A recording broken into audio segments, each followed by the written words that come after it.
No tenemos que esperar que va a irnos para el cielo para ver esas cosas allí. No, usted esté tranquilo. Eso es, aquí es que usted puede recibir esa iluminación. Y oiga esto, amado. Volviendo de nuevo a Génesis, vamos a ver el cuadro en Génesis, porque a nosotros nos han contado bastante la historia de la creación. Y lo leemos y hasta nos ponemos a discutir que no, que la luz, qué sé yo cuánto. Bueno, nos ponemos a discutir. El versículo 2 es un cuadro maravilloso de esto que acabamos de leer. Podemos leer el verso 2. Dice, y la tierra estaba desordenada y vacía. En otras palabras, ¿qué fue lo que Dios creó primero? Dice, creó Dios en Cristo. En el principio, recuérdense, señores, recuérdense el Génesis del Nuevo Testamento. ¿Cuál es el Génesis del Nuevo Testamento? Juan, en capítulo 1, verso 1, en el principio era la palabra. El verbo, pero es la palabra. En el principio era la palabra estaba con Dios, la palabra era Dios. Por lo tanto, está hablando de esa primicia. Y entonces aquí dice, en el versículo 2, que la tierra estaba desordenada y vacía. No se había establecido el propósito todavía para ella, pero Dios la creó con propósito. Lo que Dios tenía ahora que establecerlo por la misma palabra. ¿Están acá? Entonces dice, las tinieblas estaban sobre la faz del abismo. Diga abismo. Esa palabra abismo va muy relacionada al eterno, a Dios. Esa palabra abismo es la misma palabra que leímos ahorita. Diga profundidad. ¿Están entendiendo, hermanos? Entonces ustedes pueden ver el cuadro. Y es, pastor, pero ¿cómo es esto? Las tinieblas están cubriendo la profundidad de Dios. Sí, eso es lo que está diciendo. Hay ignorancia en el ser humano, siempre la ha habido, de las profundidades de Dios. Aún en el mismo pueblo de Dios hay mucha gente que ignora las profundidades de Dios, que están acostumbrados a comer yaniqueque espiritual o friquitanga espiritual, pero no se detienen a profundizar en las cosas grandes que Dios quiere revelarles. Entonces, las tinieblas estaban sobre la faz del abismo. El abismo, la profundidad de Dios está cubierta de ignorancia. La gente ignoramos lo que se esconde allí. Pero dice, aleluya, y gloria a Dios por esto. Dice que el Espíritu de Dios se movía sobre la faz de las aguas. Y lo he dicho en otras ocasiones, pero lo voy a tener que decirlo ahora porque es que siempre hay oídos nuevos. Óigame, el Espíritu de Dios se movía. La palabra en el original es más bien aleteaba. El Espíritu de Dios aleteaba sobre la faz de las aguas. Y ustedes se imaginan un ave aleteando sobre la faz de las aguas. ¿Qué pasa con las aguas? Se agitan y se dividen. Es como el Espíritu aleteando sobre la faz de las aguas para descubrir la entrada al abismo del Padre. En otras palabras, sin el Espíritu Santo no podemos profundizar en Dios. Porque ¿qué es lo que el Espíritu Santo va a hacer? Agua para acá, agua para allá, descúbrase lo seco. Eso es lo que el Espíritu Santo va a hacer. Agua para acá, aletear, Se descubre lo seco. ¿Qué hay allí? Allí está la bendición grande que Dios tiene para nosotros. Allí está el rema. Por eso que usted no se puede quedar con historias bíblicas. Cuando usted entre a la palabra, abra, decodifique, rompa, haga preguntas, pregúntele ¿por qué esto? A Dios le gusta que le preguntemos. Al Espíritu Santo le gusta que le preguntemos. Pero si usted lee y se la pasa por alto, no, este piensa que sabe todo y que lo sabe todo. No sabe nada. Dios quiere que tú profundices, porque allí adentro, allí en el rema que se extrae del logo, es que está la sustancia que te va a producir salvación. Allí es que está la palabra que va a dar duro con tu corazón y te va a decir todas las necedades tuyas, y te va a decir todas tus debilidades, y te va a decir cosas que tú no las conoces de ti mismo. Y es verdad, yo soy así. Sí, tú siempre andas con una cara gruñida. Pues yo no sabía que yo era así. Vete a la palabra para que tú veas. Como tú vas a entender cuál es tu vida. Porque eso es lo que el Padre quiere. Establecer en nosotros el carácter de Cristo. Y para eso es necesario que vayamos a las aguas. A todos sedientos, venid a las aguas. ¿Y qué son las aguas? La palabra de Dios. ¿Entendieron el cuadrito allí? Es un cuadro bastante interesante. Ahora, ¿cómo es eso? Tiniebla, porque nosotros tenemos un concepto equivocado de tinieblas. Preste atención.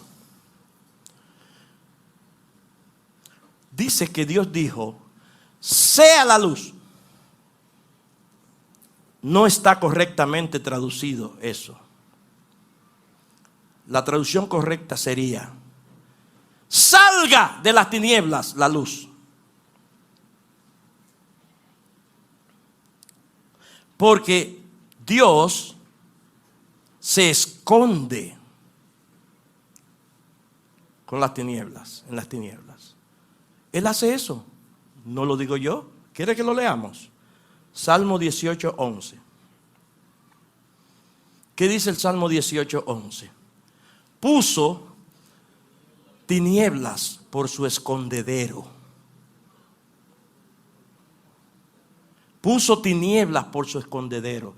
Dios juega con nosotros a las escondidas. El jueguito que a los bebitos, a los hijos, más le gusta con su papá. Usted quiere ver un niño alegre, juegue a las escondidas con él. Juegue a las escondidas con él. Estoy por aquí. Te esconde detrás de una cortina. Y él buscando. Y cuando tú mismo, ya cuando tú ves que está cerca, tú sacas la cabeza y se pone contento. ¡Ay! Porque él cree que fue que me encontró. No, fui yo que lo encontré a él. Entonces eso pasa con nuestro Padre. Él pone tinieblas por su escondedero. ¿Pero para qué? Para que lo busquemos. Y miren lo que dice Hechos capítulo 17, verso 26. Eso es lo que el Padre quiere, que lo busquemos. Señores, ustedes han oído gente que dicen, tenemos que buscar de Dios. Pero es que tú no buscas de Dios. No, esa frase no está correcta. No se busca de Dios, se busca a Dios. Porque Él quiere que lo busquemos. A Él le place que lo busquemos. Yo no sé por qué a Él le gusta tanto eso, que lo busquemos. Él me lo explicará en la eternidad. Pero oigan bien, el anhelo del Padre es que le busquemos. Hechos 17:26 dice, y de una sangre ha hecho todo el linaje de los hombres, para que habiten sobre toda la faz de la tierra, y les ha prefijado el orden de los tiempos y los límites de su habitación. ¿Para qué? Para que busquen a Dios. Si en alguna manera, palpando, puedan hallarle, aunque ciertamente no está lejos de cada uno de nosotros. El buscar a Dios no es una tarea del impío. Repito, el buscar a Dios no es una asignación para el impío. El impío está muerto, y un muerto ni a sí mismo se puede encontrar.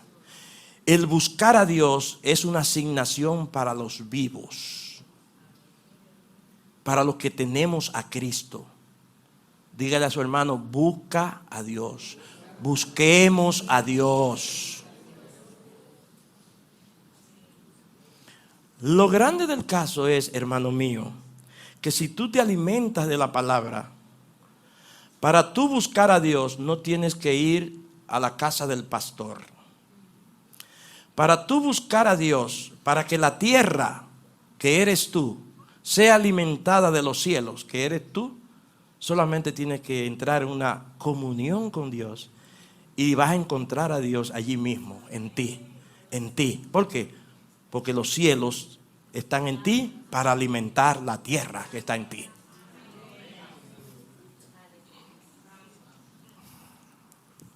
Eso es profundo, hermano, y maravilloso. A Él le gusta que lo busquemos. El agua es la palabra y está intrínsecamente relacionada al Espíritu Santo. Juan 7:38 dice lo siguiente. Por favor, Juan 7:38 dice: el que cree en mí, como dice la Escritura, de su interior, ¿de dónde? ¿De dónde que van a correr esos ríos? No es del cielo, hermano. No es del cielo de allá. No. Desde de aquí, de tu interior. ¿Por qué? Porque ya tú has creído. Ya tú has creído. El que cree en mí, como dice la Escritura, de su interior correrán ríos de agua viva. Y sigue diciendo, el verso 39 dice: esto dijo del Espíritu que habían de recibir los que creyesen en Él. Pues aún no había venido el Espíritu Santo porque Jesús no había sido aún glorificado. Pero todos nosotros sabemos que ya Cristo fue glorificado y que nosotros fuimos glorificados con Él. Por lo tanto, en nuestro interior está ese río. Todo el que cree que está aquí en esta mañana, todo el que cree en Cristo, no que crea, todo el que cree en Cristo, óigame bien, hay una fuente inagotable dentro de su interior que fluye a borbotones.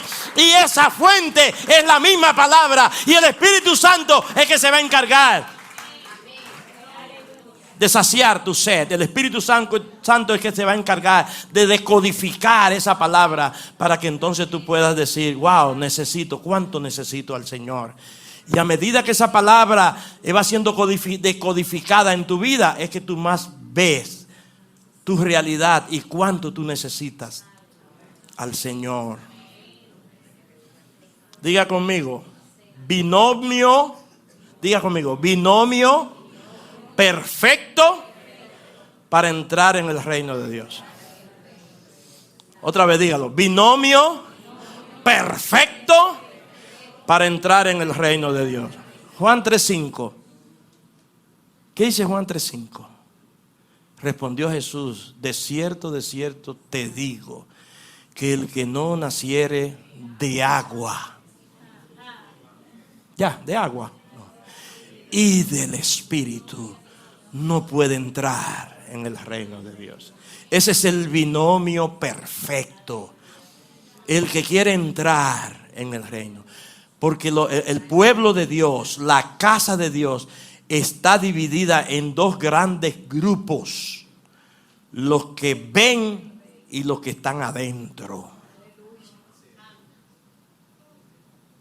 Hay muchos en la casa de Dios, en la familia de Dios, que se satisfacen siempre que vienen a la casa a escuchar la palabra, o en su casa o en su trabajo. Están satisfechos con ver.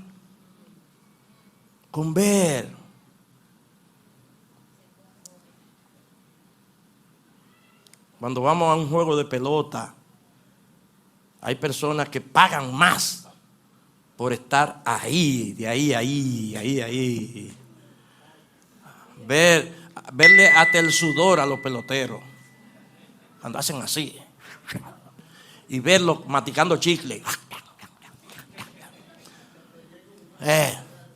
Pero hay otros que pagan los bleachers por allá, que cuando hay un bullicio que todo el mundo se para, lo primero que hacen es: ¿y qué fue lo que pasó? ¿Quién batió? ¿El equipo mío? ¿Qué fue lo que pasó? Eso nada más viven preguntando. Así en el reino de Dios hay gente que nada más son espectadores. Dile a tu hermano, Dios no quiere que tú seas espectador. Dios quiere que tú entres. Que entres. Que estés adentro, que disfrutes, que experimentes. Hay gente que viven de la experiencia de otros, que se alimentan de lo que el otro experimentó. Gloria a Dios. Oye, estoy erizado con eso que tú me dices. Usted vive de la experiencia de otro. Entre usted para que usted vea. Entre usted a la plenitud. Entre usted a ese regocijo. Entre usted a esa profundidad. Entre a las aguas para que usted vea si esto es bueno.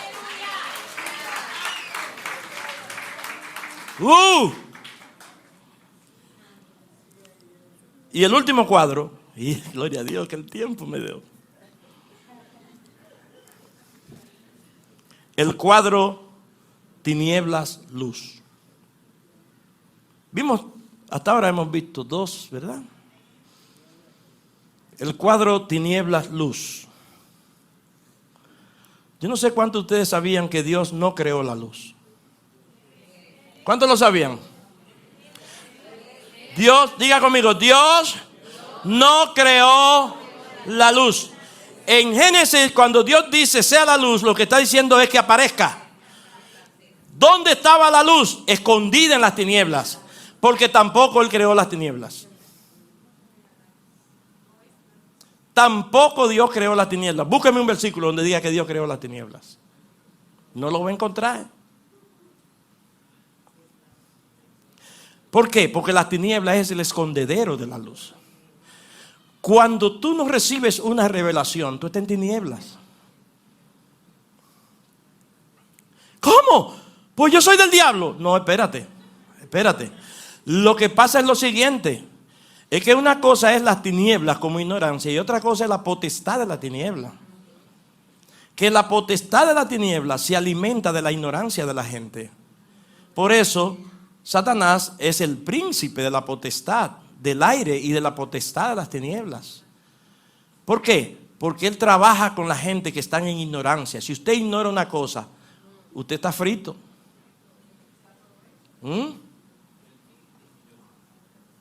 Tengo un amigo que se hizo una operación de una cosa y cuando lo abrieron o cuando lo visualizaron resulta que tenía dos cosas más.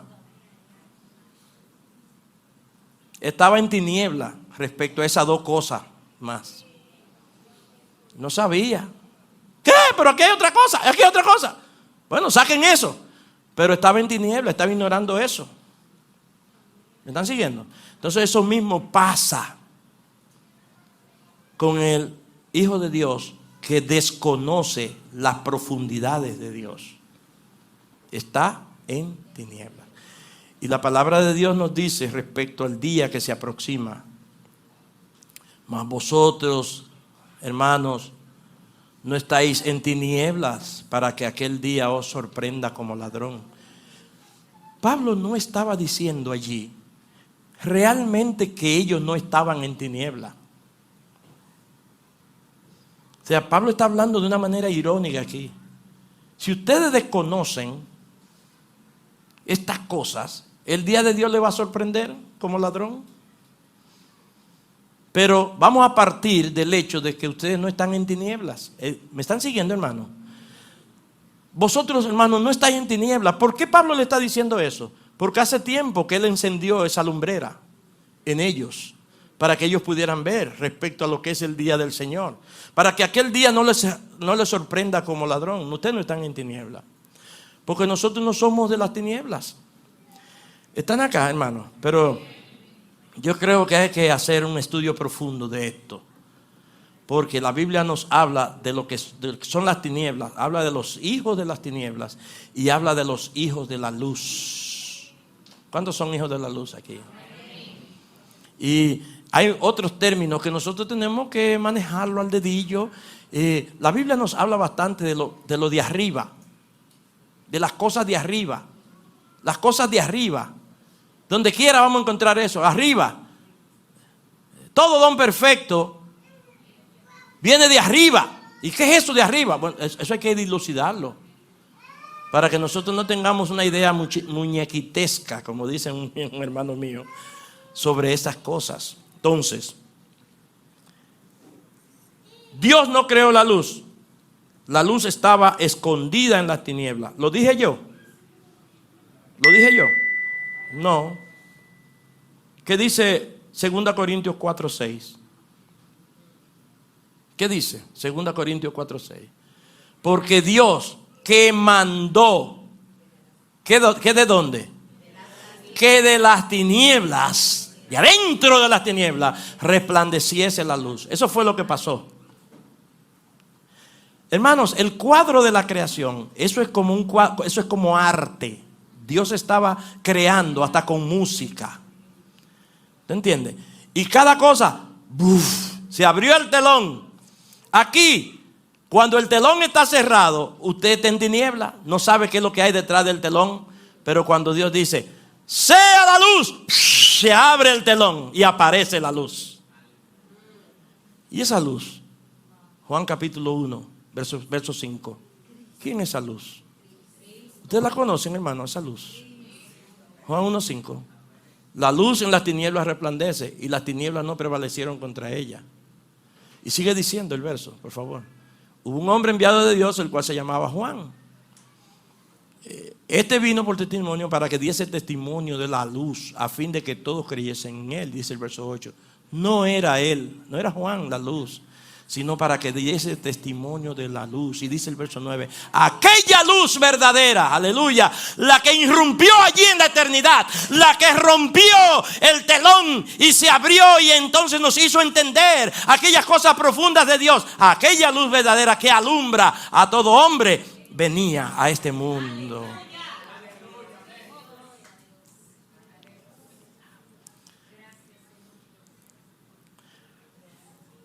Pero ¿qué pasa? Que la Biblia nos presenta a Cristo y en la palabra no solamente como la luz. Lámpara es a mis pies tu palabra, decía el salmista, sino que nos presenta también como agua. ¿Y qué es lo que hace el agua? ¿El agua para qué es? Para limpiar. Y dice, ya vosotros estáis limpios por la palabra que os he hablado. Y cuando habla de la iglesia, dice para santificarla, ¿verdad? Por el lavamiento del agua, por la palabra. Entonces, ¿qué es lo que hace entonces el Espíritu Santo? Nos descodifica la palabra. Mírenlo ahí, lavamiento del agua por la palabra. ¿Qué es el agua? La palabra. Usted y yo necesitamos limpiarnos todos los días, lavarnos todos los días. Pero amado mío, ¿qué pasa usted haciendo el día entero y no va a la fuente? Y no tiene que ir a la fuente. Señor, llévame a la fuente. No. La fuente está en ti. Solo que tú tienes que decirle al Espíritu Santo, Espíritu Santo, revolotea aquí adentro. Revolotea para que esa agua salga y fluya. Y cuando esa agua comience a salir, va a cambiar tu ánimo, va a cambiar esa cara amarga, esa cara larga con la que amaneciste, va a ser cambiada. Esa gritería de siempre y esos hasta San Antonio, como le llaman, se le salen. Y todo ese tipo de cosas. La palabra tiene que trabajar en su vida y limpiar, sacar toda aquella pudredumbre, porque usted y yo necesitamos ser lavados. ¿Cuándo? Todos los días. Diga conmigo, todos los días. Necesitamos ese lavamiento totalmente diario. Juan 14:26 dice, mas el Consolador, el Espíritu Santo, a quien el Padre enviará en mi nombre, Él os enseñará todas las cosas. Y yo estoy loco que llegue el domingo para hacerle esta pregunta al pastor.